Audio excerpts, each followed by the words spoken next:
संगेण सिमरंत गोविंद शरण नानक हर हर हरे।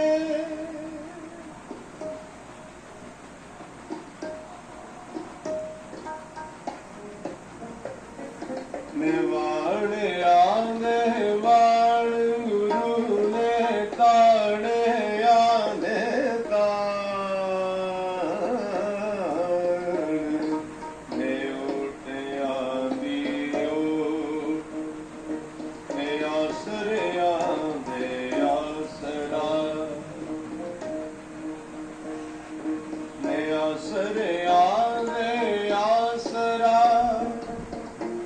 तन श्री गुरु रामदास सार